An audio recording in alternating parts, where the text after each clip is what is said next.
Some would argue that the iOS platform is always going to be a casual one.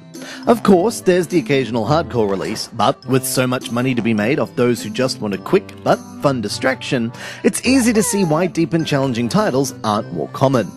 Snail is yet another 3-star physics puzzler, joining the already large fray, but it goes for that third, even more elusive market, the younger gamer.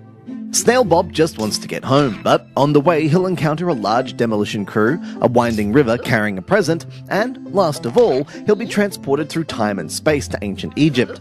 Each stage contains a small Rube Goldbergian contraption where you'll need to work out all the correct steps to get Bob to the exit. Tapping him will force him to stop in his tracks, while tapping the speed button will get him to move faster than usual.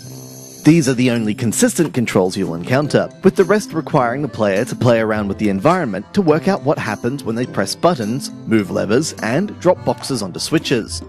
Snail could have been fairly mundane in its execution, but instead the developer has painstakingly crafted each level with a variety of new ways for these controls to be implemented. This becomes even more apparent when you attempt to collect all the stars on a stage.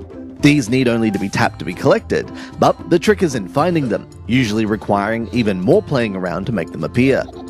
Ultimately, the challenge is very low, though later levels do have more of a focus on timing things just right to get Bob to safety, raising the bar ever so slowly to this point. However, with the focus on experimentation and the almost Saturday morning cartoon-like design to each stage, the game would be an absolute treat to younger audiences after something brain-tickling without the usual spelling bee or math quiz packaged with it.